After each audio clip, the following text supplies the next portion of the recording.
cold Friday afternoon before Christmas holiday, Middlebury College freshman Lynne Schulze vanished after leaving a group of friends to return to her dorm room to retrieve her favorite pencil.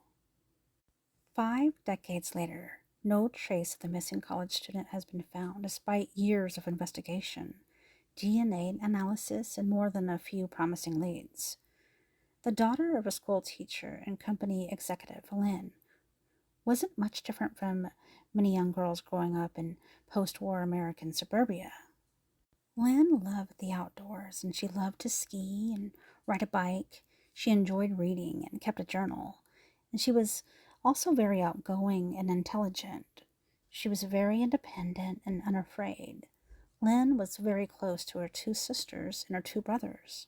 While still a toddler, her father worked as a general manager for the American Machine and Foundry Company's Atomic Division in Greenwich, Connecticut.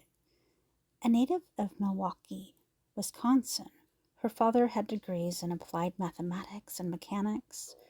He had worked as a physicist on the prototype design of the USS Nautilus and joined the American Machine and Foundry Company in 1955 as a supervisor of nuclear physics research. And there, he worked his way up to manager of the reactor engineering section and later nuclear development. The family lived in Wilton, Connecticut for a number of years before moving to Pennsylvania in the early 1960s, when Otto became vice president and manager of the company's atomic offices at its York plant. There, Otto, which is her dad, and his wife, bought a home on Hillclock Lane in Springs Garden Township in July of 1964. While her husband worked at the plant, Lynne's mother, Virginia, got a job as a substitute teacher. When not in school, Lynne spent her time playing tennis. In the summer of 1965, she competed in the New York Country Club's junior tennis tournament in the girls 12 and under category. Then, in December of 1965, Lynne's father resigned from American Machinery and Foundry and accepted a job with the Singer Company's Alemannia division in Creusen, Germany. Her father's new employer manufactured flatbed knitting machines. The family packed up their suitcases and moved to Nuremberg, Germany. By 1967, the family was back in the States when Lynne's father accepted a new position with Combustion Engineering Incorporated as manager of the company's International Nuclear Power Division in Windsor, Connecticut. Her family lived in their new home on Brook Drive in Simsbury, and there she attended high school where, by all accounts, she excelled academically. A class representative and member of Simsbury's high school's field hockey team, Lynne earned a letter of commendation for her performance on the 1970 National Merit Scholarship qualifying test. When not in school or writing in her journal, Lynne had a job as a waitress. In 1971, Lynne graduated from Simsbury High School. "Look to the future. Remember the past, but live for today," was her senior quote. In September, Lynne left for Middlebury College in Vermont.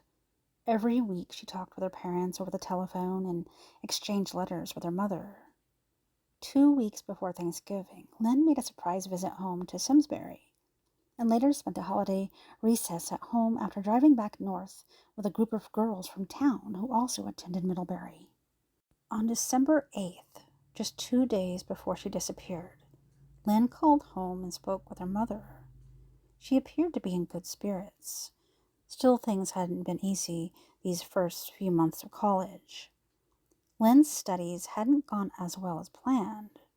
Academically, she wasn't doing as good as she had at Simsbury High. Lynne was having trouble in philosophy and English, drama, but was working hard and studying to raise her grades. According to the dean at Middlebury, Lynne was far from failing. That said, Lynne told her friends at school that she was bored. Lynne talked about leaving college when the semester ended. The day of her disappearance, December 10th, Lynne was walking across campus to take an exam with some friends when she suddenly decided to turn around and head back to her dorm room in Battelle Hall to retrieve a favorite pencil that she had left behind.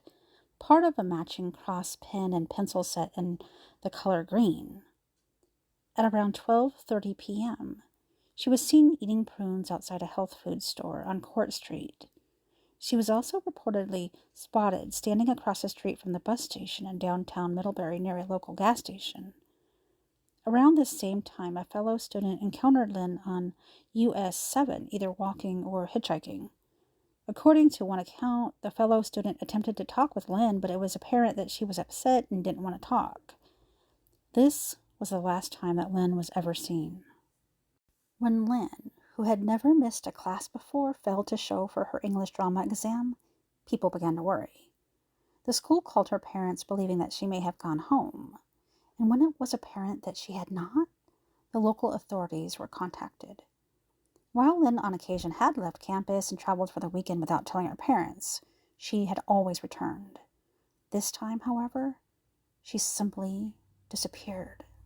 In her dorm room, Lynne had left her college ID and driver's license behind, as well as all of her clothes, except for the blue jeans, long-sleeved navy blue pullover, brown-colored nylon ski parka, and hiking boots that she was wearing. Perhaps most alarmingly, Lynne never even touched the $185 left in her banking account, and only had $30 on her in person when she went missing. Her father journeyed north to Middlebury College and spoke with faculty and students, but few clues were forthcoming. While initially it was hoped that she had just decided to get away for a short period of time, it soon became apparent that something was terribly wrong and that Lynne may have fallen victim to foul play. Early on, there was some promising leads in Lynne's disappearance. That January, the wife of a local newspaper publisher said that she had seen a girl startlingly similar to Lynne in a local restaurant. The girl she appeared to be sick and as white as paper. Nothing, however, seemed to pan out. Police were baffled by Lynne's disappearance. It wouldn't be until decades later that one of the more promising leads developed in Lynne's case.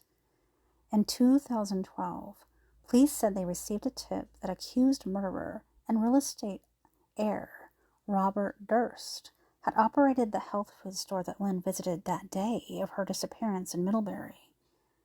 Acquitted of murdering and dismembering his neighbor and suspected of murdering his wife in 1982, Durst was arrested in 2015 for murdering Susan Berman before she could speak with investigators regarding his wife's disappearance. According to police, in 1971 and 72, Durst operated the health food store All Good Things in downtown Middlebury.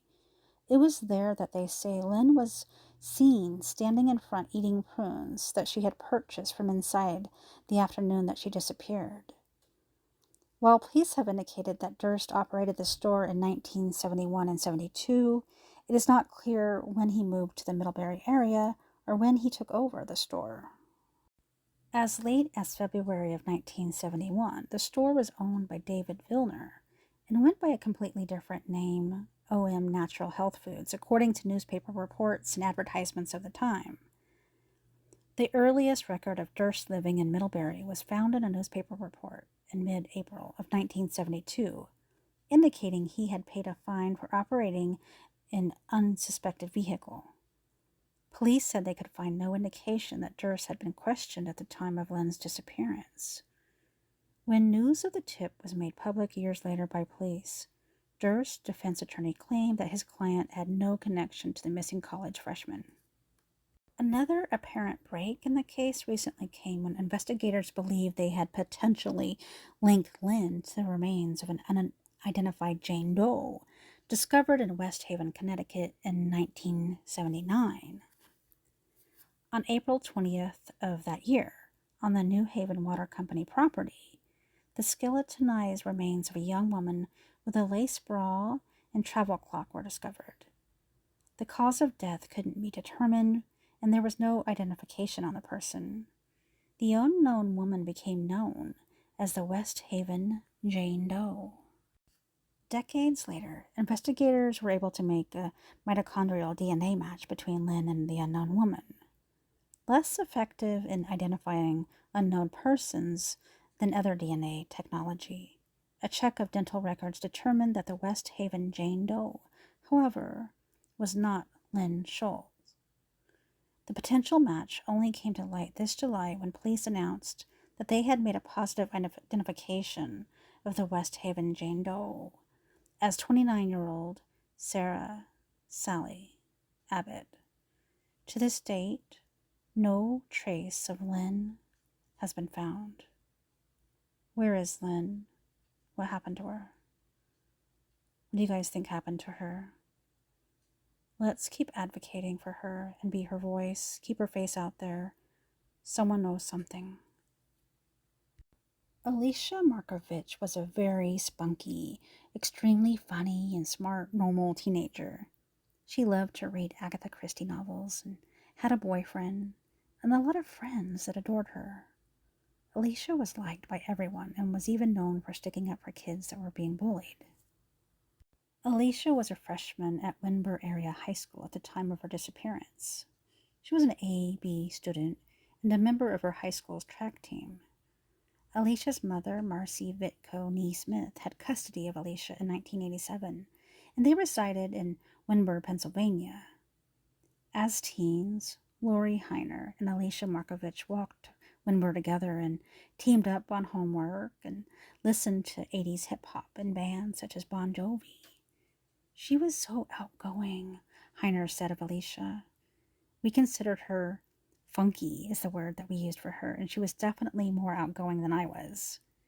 Their fun times together ended abruptly after April 26th of 1987, the day that 15-year-old Alicia vanished from her father's Blairsville home.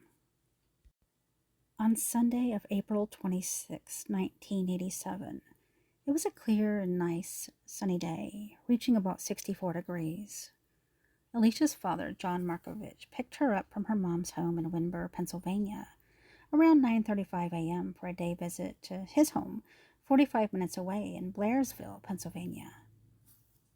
Alicia had begged her friend Krista to go with her on the visit that night before, but Krista was not able to go with her.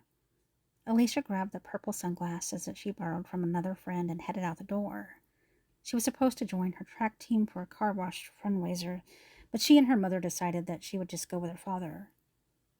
Alicia left the house after asking Marcy, her mom, how she looked, wearing a white crop top with yellow, blue, and red striped jeans and tennis shoes. Marcy told her daughter she looked great. She said she loved her and that if a conversation happened to come up about child support with her dad, she would just tell him to talk to Mom about it. Marcy didn't know that this would be the last time that she would ever see her daughter again. Alicia's father alleges that he and Alicia had gotten into a heated argument about her school grades, her choice of friends, Alicia's boyfriend, and her mother's request for an increase in child support from $100 a month to $200 a month. The court hearing for the child support increase was to be held that Wednesday, May 6th, 10 days after Alicia disappeared, per the court letter dated April 23rd. John Markovich then told authorities that Alicia walked out of his residence abruptly and never looked back. He states that he called out after her to tell her to return home by 8 p.m. He believed that she was going to a friend's house at the trailer park that he previously lived at, or was headed downtown to Blairsville. Both places are approximately 2 miles away. Alicia left with her purple sunglasses, and she left all her other belongings behind. Marcy tried calling her daughter throughout the afternoon to remind Alicia to be home early since the next day was a school day, but with no answer. So Marcy eventually headed off to bed. John called Marcy about 1 a.m. and said, "Marcy, she's gone." Marcy's response was, "What do you mean she's gone?" John stated that when Alicia didn't return by 8 p.m., he had gone looking for her, but he couldn't find her anywhere. Alicia's friend Chuck, that lived at the trailer park, said that he never got a call or a knock on the door that day from John looking for Alicia. Alicia was reported missing the next day. 1 year and 10 days later, on Thursday, May 5th of 1988, John Markovich's 1987 red Subaru was found 13 miles away in the neighboring town of Saltburg in Loihana Township. John alleges that the vehicle had been stolen from his residence between 1 a.m. and 6:50 a.m. It was found destroyed by fire along Route 939, Tunnelton Road. Alicia's father worked at Tunnelton Mine at one time. Alicia was originally classified as a runaway, but her mother stated that she had no history of running away. She wasn't even streetwise and couldn't have survived on her own. Alicia's friends don't believe that she ran away either. In 1990, state police recategorized her disappearance as a missing suspected homicide. Police eventually concluded that Alicia had probably been a victim of foul play, but most likely on the same day that she was last seen. No one has been ruled out as a suspect in Alicia's disappearance.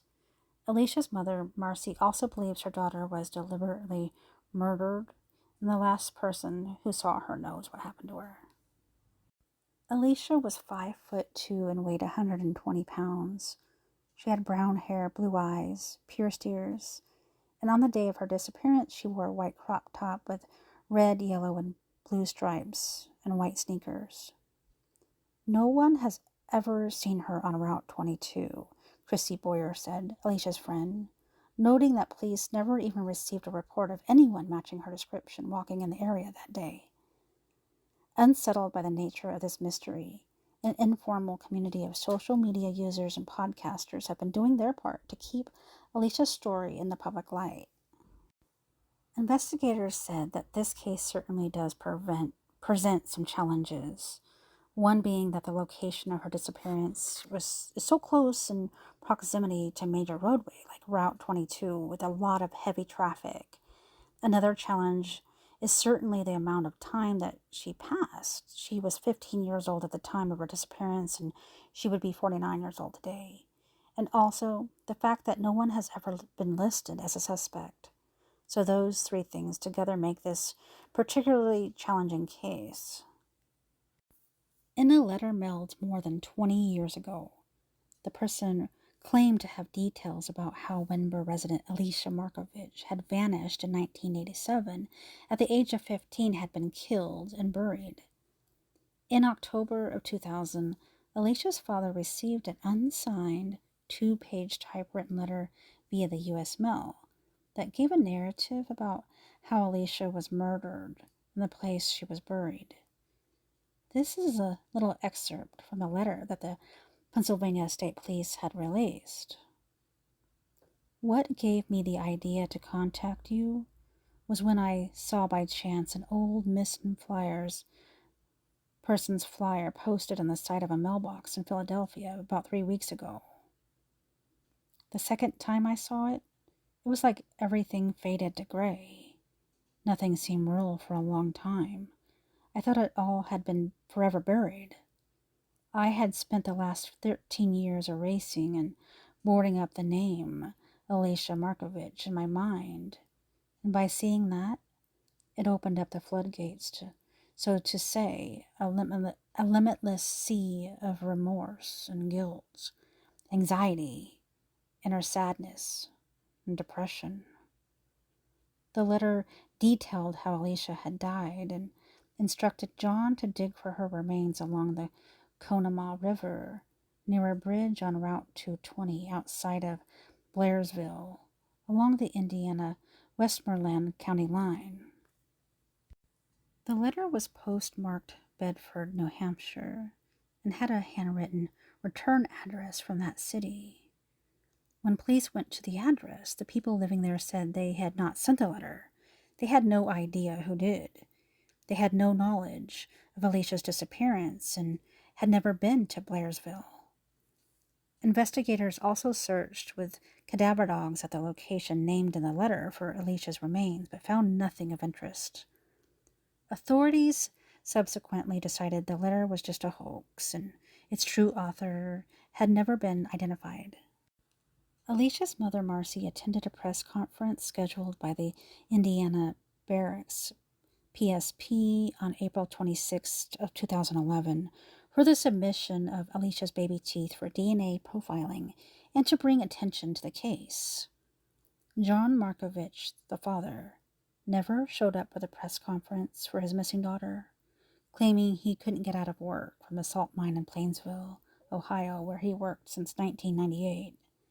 He instead sent his wife, Deb Markovich, to speak on his behalf. Alicia's DNA from the submitted baby teeth had been compared to Penny Doe, who was found in Monroe Township, Pennsylvania on July 22nd of 1990. They had a lot of similarities, but there was no DNA match. Alicia has also been compared to 12 other Jane Does with no DNA matches. In August of 2021, Alicia's mother, Marcy, and her neighbor, Pat, enlisted several of Alicia's close friends and started an awareness campaign. They were advocating as to why Alicia's disappearance had not been likely investigated to get some new leads. The PSP said the investigation has always been active and open, that they do follow up on tips or leads submitted. The PSP said that it had been a long time since they had gotten any new tips, leads, or information to be investigated. And they also said that no person has ever been ruled out as a suspect. Alicia has not been seen or heard from, and there has been no activity on her bank account or no activity on her social security number either since 1987. What happened to Alicia? Somebody knows something. Let's keep advocating for her and keeping her face out there and her case out there. What do you guys think on this case? Thank you all for watching this episode from the Cold Case Vault. I hope you guys enjoyed it. Let me know what you think. Do you want some more cold cases? I really enjoy cold cases. I love you all, and see you next time on Tales Told in the Dark.